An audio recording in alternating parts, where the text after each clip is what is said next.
그때 아말렉이 와서 이스라엘과 르비딤에서 싸우니라. 모세가 여호수아에게 이르되 우리를 위하여 사람들을 택하여 나가서 아말렉과 싸우라.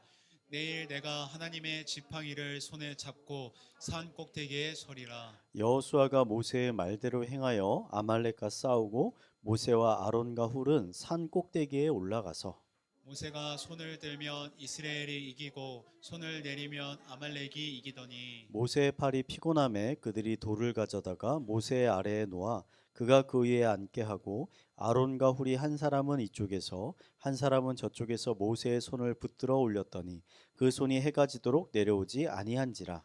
여호수아가 칼날로 아말렉과 그 백성을 쳐서 무찌르니라.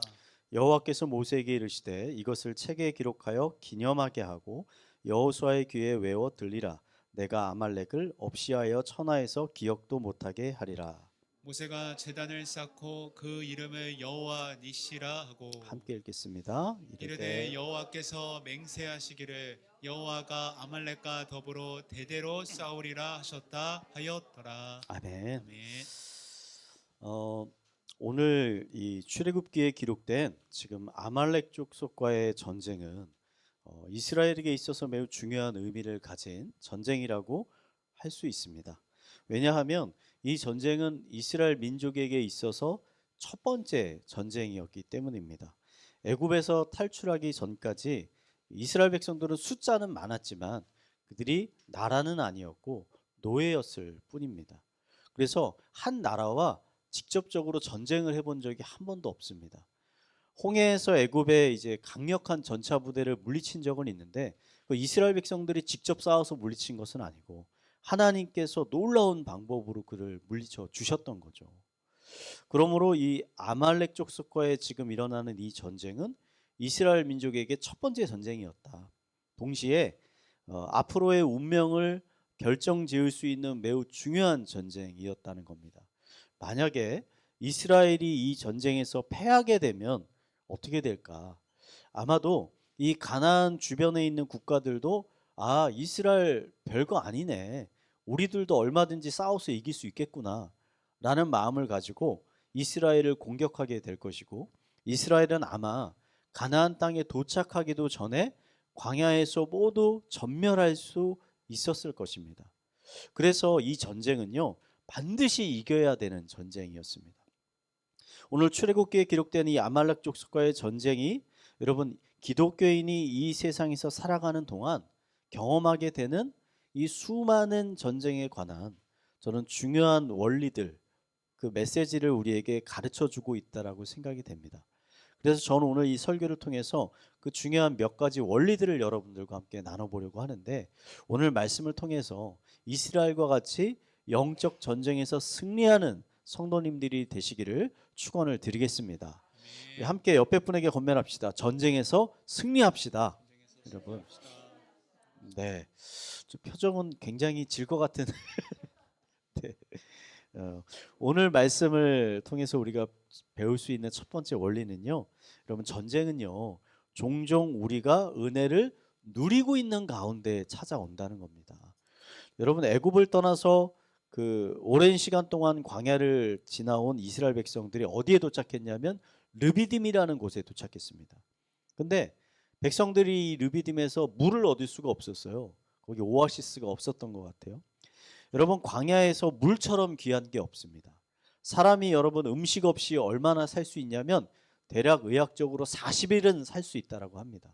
근데 물 없이는 얼마나 살 수 있냐? 물 없이는 3일도 살 수가 없다는 거예요. 그만큼 물이 중요하다는 거죠. 심한 갈증으로 인해서 이 백성들의 마음이 엄청나게 상합니다. 그래서 하나님과 모세를 원망하기 시작하는 거죠. 그러자 하나님께서 모세에게 모세야 지팡이를 들어가지고 저기 보이는 저 반석을 내리치라 라고 명령하셨어요.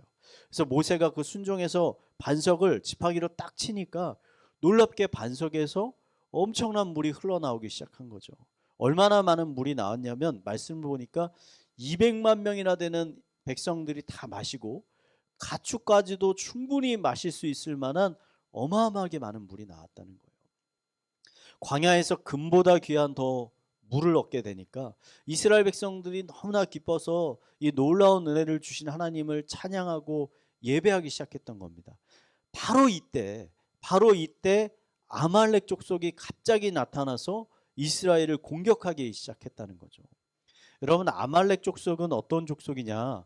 유랑민족이에요. 유랑민족. 그들은 한 지역의 터를 잡고서 농사나 목축업을 하는 민족이 아니라 광야 여기저기를 떠돌아다니면서 지나다니는 상인이나 여행객들을 공격해서 약탈하면서 생활을 유지하는 강도 집단이었다는 거죠. 이 싸움은 여러분 이스라엘 입장에서는 전혀 예상하지 못했던 싸움입니다. 왜냐하면 그들이 지금 하나님이 주시는 놀라운 은혜를 경험하고 있었기 때문이에요.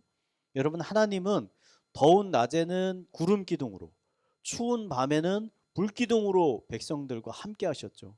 뿐만 아니라 아침이면 만나를 주시고 밤이면 메추라기를 주시고 갈증이 나니까 이번에는 반석에서 물을 내어 주셨잖아요.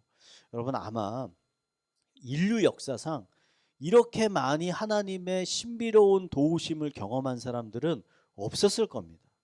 너무나 많이 경험했어요. 그들은 하나님이 늘 자신들과 함께 한다라는 것을 들어서 아는 게 아니라 그들의 두 눈으로 목도하면서 살아가고 있었던 사람이라는 거죠. 그로 인해서 이스라엘 백성들은 어떠한 마음이 있었느냐? 자신들이 가나안 땅까지 가는 여정 중에 아말렉과 같은 강도들에게 습격을 받을 것이라고는 전혀 예상을 하지 못하고 있었다는 거죠. 아말렉과의 전쟁은요, 여러분, 기독교인이 이 땅에서 신앙생활을 하는 가운데 우리가 얼마든지 예상하지 못했던 치열한 전쟁들을 경험하게 될 수 있음을 우리에게 가르쳐 주는 거죠.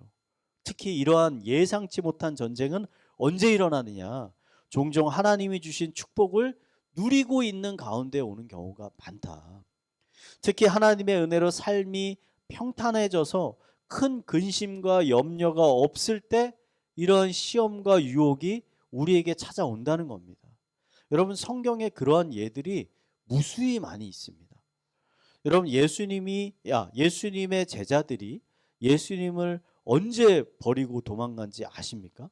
다 아시죠? 다 아시는 것처럼 예수님과 마지막 만찬을 한 그날 밤 제자들이 예수님을 버리고 도망갔어요. 우리는 만찬 이후에 일어나는 십자가의 사건을 잘 아니까 이미 이 만찬이 굉장히 슬프게 우리에게 다가오잖아요. 근데 사실 마지막 만찬은 그 당시 이 제자들에게 있어서는 엄청난 은혜의 자리였고 영광의 자리였습니다. 왜냐하면 유월절을 지키기 위해서 예수님이 이 예루살렘으로 올라왔을 때 우리가 복음서를 보면 어떤 일이 일어나냐면 예루살렘에 있는 모든 사람들이 다 나와가지고 예수님이 오시는 걸 환영하는 거예요.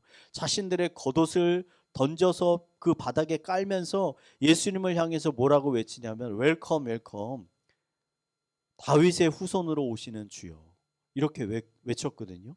여러분, 이게 무슨 의미냐면 예수님이 어떤 분이냐, 그들이 그렇게 기다리던 왕이라는 거. 왕, 다윗의 후손이니까 왕이 오셨다, 이렇게 다 외쳤다는 거죠. 그러므로 여러분, 예수님과 함께한 유월절 만찬은 어떠한 만찬이냐? 왕과의 만찬인 거예요. 왕과의 만찬. 대다수의 제자들은 이제 곧 예수님이 왕의 자리에 오르실 것이고 자신들은 그 왕궁에서 한 자리씩 맡게 될 거라는 행복한 꿈을 가지고 그 만찬에 참여하고 있었다는 거예요. 예수님이 만찬 후에 제자들과 옆에 있는 감람산에 가십니다. 바로 맞은편에 있는. 그리고 밤새 기도하시면서 제자들에게 뭘 부탁하시냐면, 얘들아, 너희 잠자지 말고 나와 함께 깨어서 기도했으면 좋겠다, 이렇게 말씀하시거든요. 근데 성경을 보니까 제자들이 다 잠들고 말았어요. 예수님이 2번이나 와서 제자들을 깨워서 기도하라고 했는데 제자들은 계속 잠에 빠져듭니다. 왜일까요? 이 제자들의 생각에는 그들의 인생이 앞으로 평탄할 것 같아요. 좋을 것만 같아요. 별 근심 걱정이 없을 것 같아요. 그래서 마음의 경각심이 사라진 거예요. 내가 깨어 기도해야 되겠다는 생각이 없는 거죠. 여러분, 사람은 삶이 평안하고 여유가 생기면 이러한 은혜를 주신 하나님께 감사하면서 더 열심으로 하나님의 뜻을 쫓아 살아야 하는데 정반대인 경우가 훨씬 더 많다는 거예요. 은혜를 경험한 후에 오히려 이전보다 더 게으르고 더 나태한 신앙생활을 하게 되는 경우가 너무나 많다는 거죠. 여러분, 혹시 근래 여러분의 삶은 어떠하십니까? 평안하십니까? 별다른 근심과 걱정이 없으십니까? 그렇다면요, 우선 그 평안을 주신 하나님께 여러분 감사하시기 바랍니다. 하나님을 찬양하시기 바랍니다. 하지만 동시에 여러분 경각심을 가지셔야 되는 거예요. 그때가 영적인 전쟁이 일어나기 가장 좋은 때이기 때문입니다. 여러분, 전쟁은 언제 일어나게 됩니까? 모두가 이 전쟁이 일어날 것 같아. 북한이 한국에 미사일을 쏠 것 같아. 곧 쳐들어올 것 같아. 이런 경각심이 있을 때는 전쟁이 결코 나지 않습니다. 언제 전쟁이 나냐? 설마 북한이 한국을 쳐들어오겠어? 설마 전쟁이 일어나겠어? 아무도 전쟁에 대해서 경각심을 갖지 않았을 때, 방심했을 때 전쟁이 일어나게 된다는 거죠. 성경은요, 어떻게 표현하냐? 사탄이 우는 사자와 같이 삼킬 자를 찾고 있다. 지금 우는 사자와 같이 삼킬 자를 찾고 있다. 여러분, 우는 사자를 옆에 두고서 방심할 수 있는 사람이 있습니까? 내 문 밖에 우는 사자가 돌아다니고 있는데 경각심을 갖지 않을 사람이 있습니까? 아마 없을 거예요. 여러분, 하나님의 은혜를 경험했다면, 그리고 그 은혜를 지금 누리고 계시다면, 그 은혜를 지키기 위해서, 여러분 지키기 위해서 더 은혜의 자리로 나아가시기 바랍니다. 여러분, 기도의 자리에 꼭 나오시기 바랍니다. 이번 주에요, 수요기도회에 많은 성도님들이 오셨는데요, 제가 숫자를 세어보니까 작년 말에 저희가 수요기도회를 처음 시작했는데 수요기도회가 시작한 이후에 가장 많은 분들이 오셨어요. 엄청난 숫자는 아니지만 그래도 제가 세보니까 가장 많이 오신 거예요. 여러분, 이 세상에서 가장 안전한 자리가 어떤 자리냐? 기도하는 자리, 기도하는 자리. 여러분이 기도하는 자리에 지금 나와 계시다면 여러분은 지금 가장 안전한 자리에 계신 거예요. 여러분, 평안할 때요, 삶이 평탄하고 평안할 때 더 기도의 자리에 나오시기 바랍니다. 우리 옆에 분에게 이렇게 권면합시다. 방심하지 맙시다. 은혜의 자리에 나아갑시다. 자, 이 아말렉과의 전투에서 발견할 수 있는 두 번째 원리는, 우리의 싸움은 어떤 싸움이냐? 혈과 육의 싸움이 아니라 영적인 싸움이라는 겁니다. 매우 중요합니다. 아말렉이 공격해 오니까 모세의 수정이었던 여호수아, 젊습니다. 여호수아는 젊은이들과 함께 아말렉 군대와 싸우러 나갑니다. 이때 모세는 어떻게 하느냐? 저 싸움이 잘 보이는 옆에 있는 높은 산에 올라가요. 그러고서는 지팡이를 하늘로 이렇게 딱 올려 드는 겁니다. 여러분, 지팡이를 하늘을 향해 들어 올린다는 의미는 무슨 의미냐? 이 전쟁은 하나님의 손에 달려 있습니다 라고 고백하는 거하고 똑같은 거예요. 하나님의 도우심을 지금 구하는 행위라는 거죠. 놀랍게도 모세가 지팡이를 들면 이스라엘 백성이 전쟁에서 이기고, 지팡이를 내리면 아말렉이 이기기 시작하는 거예요. 여러분, 이 부분이 너무나 중요한 부분입니다. 지금 밑에서 아말렉 군대와 싸우고 있는 백성들, 실제 싸우고 있는 백성들은 모세가 뭘 하고 있는지 몰라요. 당장 지금 싸우는 거에 급하니까 그냥 눈앞에 있는 적들과 열심히 싸우는 거예요. 근데 싸우다 보면 어느 한순간 갑자기 이스라엘 백성들이 막 이겨요. 그러다가 어느 한순간 또 자기들이 막 밀려요. 그 백성들은 어떻게 생각했을까요? 아마 이렇게 생각했을 거예요.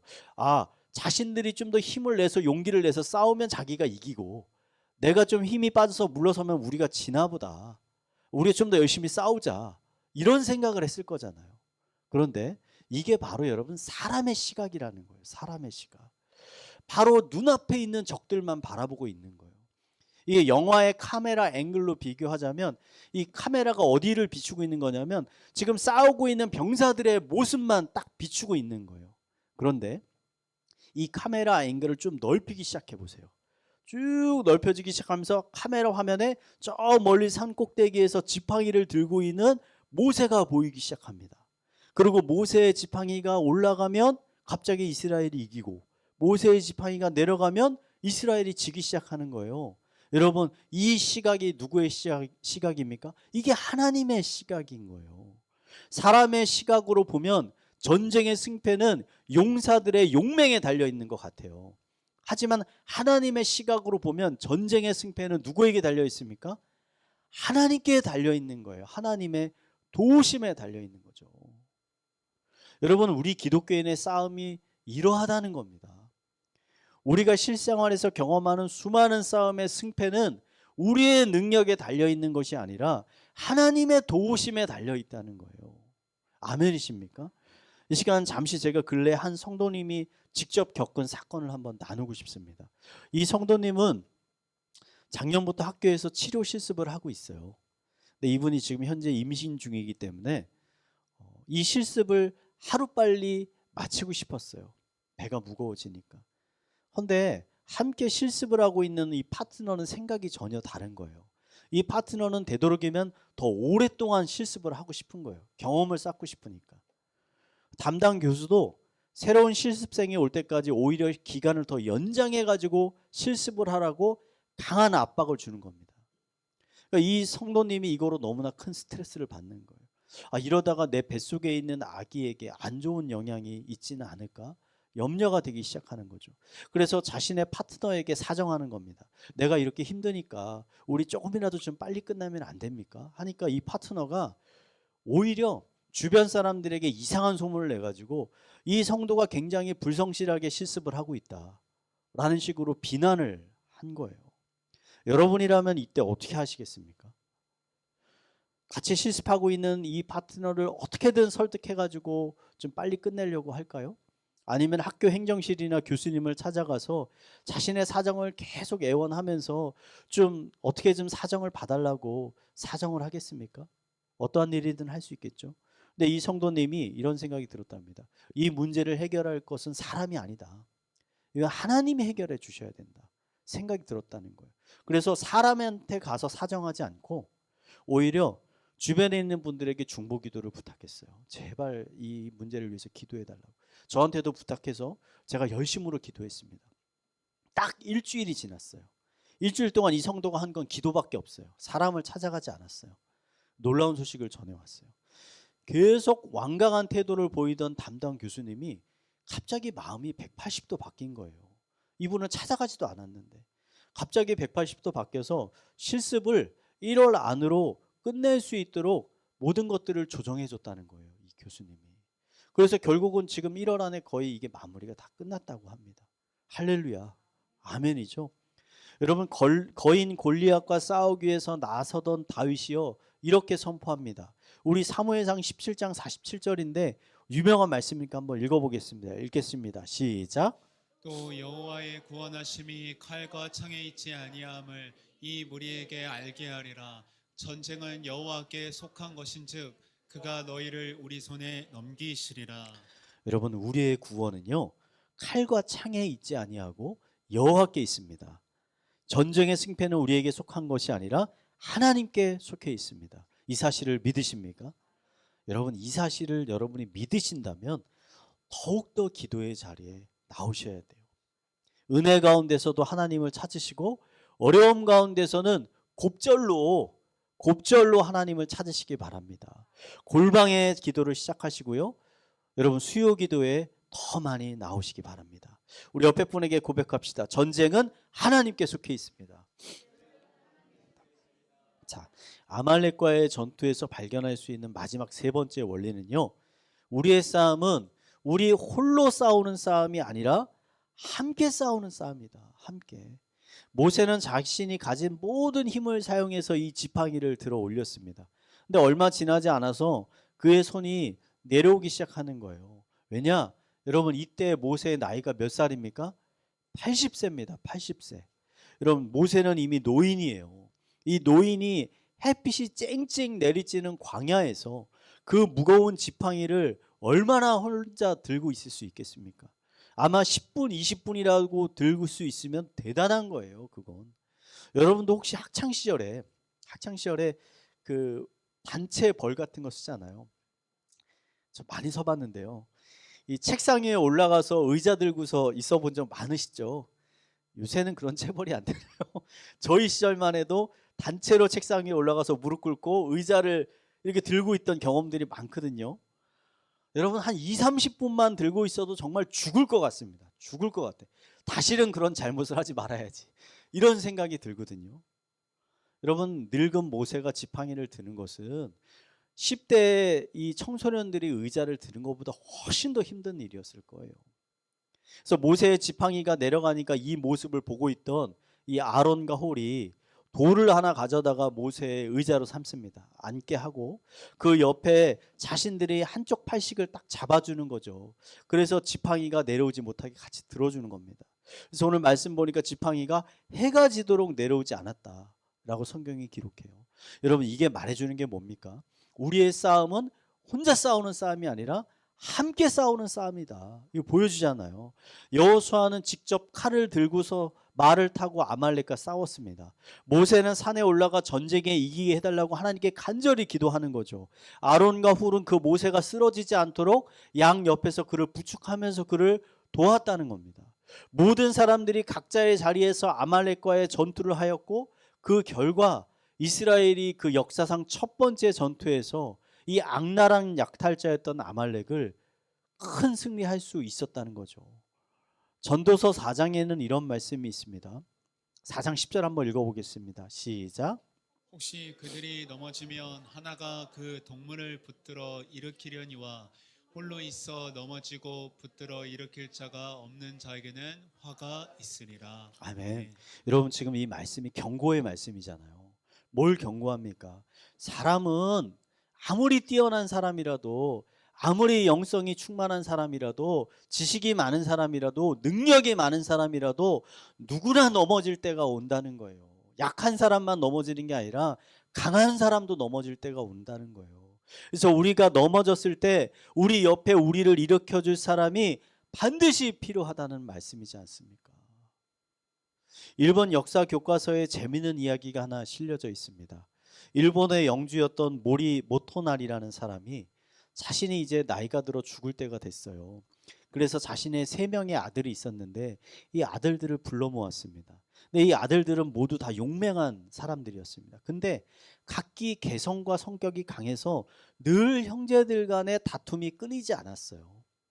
이 모토나리는 아들들에게 화살을 하나씩 건네줬습니다. 그러고서 화살을 한번 부러뜨려 보라고. 그러자 이제 세 아들이 어렵지 않게 화살을 다 부러뜨렸습니다. 그러자 이번에는 각 아들에게 화살을 3개씩 나눠주면서 이 세 자루를 한번 부러뜨려 보라고 했습니다. 그러자 세 아들 중에 아무도 성공한 사람이 없어요. 하나는 쉬웠지만 3개는 어려웠다는 거죠. 그래서 모토나리는 아들들에게 이렇게 얘기합니다. 한 자루는 약하지만 3 자루가 모이면 강하다. 그러니 내가 죽은 후에 너희들은 서로 다투지 말고 협력해서 영토를 잘 지켜나가라 라고 마지막 유언을 남긴 거예요. 아버지의 이 교훈이 잘 전달되었는지 이 세 아들은 그 이후로 다툼을 멈췄습니다. 그리고 한마음이 돼서 서로를 의지하기 시작했습니다. 그 결과 아버지가 물려줬던 영토를 잘 지켜냈을 뿐만 아니라 여러 전쟁에서 승리해서 아버지 때보다 훨씬 더 넓은 영토를 차지하게 되었다. 일본 교과서에 실린 유명한 이야기입니다. 여러분, 세상 사람들도요, 협력이 중요한지를 너무나 잘 알고 있는 거예요. 혼자서는 안 된다는 사실을 잘 알고 있는 거예요. 인생의 경험을 통해서 혼자서는 반드시 넘어지고 패배한다는 사실을 잘 이해하고 있었다는 거죠. 그래서 저는 마지막으로 교회와 공동체의 소중함에 대해서 여러분과 한번 나눠보고 싶습니다. 여러분, 이 시대에 가난한 성도들이 많다고 하잖아요. 가난한 성도는 어떤 성도입니까? 신앙은 있는데 교회에는 나가지 않고 혼자 텔레비전이나 인터넷으로 예배를 드리거나, 혹시 그런 예배조차도 안 드리지만 그냥 나는 하나님이 있는 걸 믿어 라는 정도의 신앙을 가지고 사는 분들을 우리 가난한 성도라고 합니다. 여러분은 어떻게 생각하십니까? 만약에 이러한 상태에 있는 가난한 성도에게 아말렉이 공격해 온다면 그들이 과연 아말렉과의 전투에서 승리할 수 있겠습니까? 아말렉과의 전투는 용맹한 여호수아 혼자서 이길 수 있는 전투가 아니었습니다. 온유하고 신실한 모세 혼자서도 이길 수 있는 전투가 아니었어요. 이스라엘 백성 모두가 합심하여 싸웠을 때 비로소 승리할 수 있는 전투였다는 거죠. 저는 혼자서 신앙생활을 잘 할 수 있다, 내 신앙 잘 유지할 수 있다라고 자신하는 것만큼 교만한 것은 없다라고 생각을 합니다. 교회와 공동체를 가볍게 여기는 사람은 어떻게 되느냐? 언젠가는 이러한 영적 싸움에 패배해서 그가 가지고 있는 신앙 모두를 빼앗기게 되는 날이 찾아오게 된다는 것입니다. 사탄이 자주 사용하는 계략 중에 하나는 뭐냐면 그 사람을 혼자 있게 만드는 거예요. 혼자. 신앙의 공동체를 떠나서 혼자서도 얼마든지 신앙생활을 유지할 수 있다는 생각을 그에게 심어주는 거죠. 여러분 가끔 그 텔레비전 보면 그 아프리카에 물소나 이런 것들 사냥하는 사자가 사냥하는 거 보신 적 있어요? 여러분 물소가 사자보다 훨씬 더 큽니다. 덩치로는 상대가 안 돼요. 싸워서는 이길 수가 없어요. 근데 이 무리가 항상 이 걔네 물소들은 항상 몰려댕기잖아요. 사자가 물소들을 사냥할 때 하는 방법이 딱 하나 있습니다. 한 마리를 그 그룹에서 떼어내는 거예요. 그룹으로 뭉쳐 있을 때는 사자가 결코 사냥에 성공할 수가 없어요. 근데 한 마리가 그 무리에서 떨어져 나와서 혼자 있을 때 여러 사자들이 협력해서 그 물소를 잡아먹는 거예요. 여러분 사탄이 하는 방법이 이렇다는 거예요. 우리들을 교회 공동체에서 떼어내서 혼자 있게 나오는 거죠. 여러분 사도 바울은요. 교회를 어떻게 비유합니까? 사람의 몸으로 비유하잖아요. 우리 같은 몸. 그러면서 서로가 서로에게 반드시 필요한 존재임을 여러 번 강조합니다. 여러분 이 한 팔이 아무리 힘이 세다 해도 이 팔 하나 혼자서 생명을 유지할 수 있습니까? 없어요. 이 다리가 아무리 빨리 달린다 해도 다리 혼자서는 생명을 유지할 수가 없어요. 눈과 귀도 다 똑같습니다. 아무리 뛰어난 능력을 가지고 있었다 해도 혼자서는 존재할 수 있는 게 없다는 겁니다. 눈, 코, 입, 몸통, 팔, 다리가 모두 한 몸에 붙어 있을 때 비로소 건강한 생명을 유지할 수 있게 되는 거지 않습니까? 그러니 여러분이 지금 교회에 함께 모여 있는 것을 감사하게 생각하시기 바랍니다. 여러분 옆에 여러분을 위해서 눈물로써 기ung보해 줄 수 있는 그 동역자들이 있다는 사실에 감사하시기 바랍니다. 우리는 공동체에 있을 때 가장 안전합니다. 우리 옆에 분에게 이렇게 한번 고백합시다. 제 옆에 있어줘서 감사합니다. 저도 감사합니다. 여러분이 함께 있어줘서. 마지막은 전도서 말씀으로 한번 말씀을 맺겠습니다. 혹시 그들이 넘어지면 하나가 그 동물을 붙들어 일으키거니와 홀로 있어 넘어지고 붙들어 일으킬 자가 없는 자에게는 화가 있으리라. 신앙의 길을 여러분 절대 혼자 걷지 마십시오. 누군가 함께 걸으십시오. 그래야 더 멀리 그리고 끝까지 갈 수 있습니다. 혹시 여러분 주변에 이렇게 혼자 걷고 있는 사람이 있으면 여러분 24년에는 그분을 꼭 교회 공동체로 인도하시기 바랍니다. 그분을 홀라 있게 하지 마세요. 그게 그 사람을 위해 할 수 있는 가장 큰 선물을 여러분이 주는 거예요. 이 시간 함께하고 계시는 성도님들이요, 24년 교회와 공동체의 소중함을 깨달아서 하나님이 이 땅에서 주시는 천국의 풍성한 은혜들을 누리게 되기를 이 시간 마지막으로 축원을 드리겠습니다.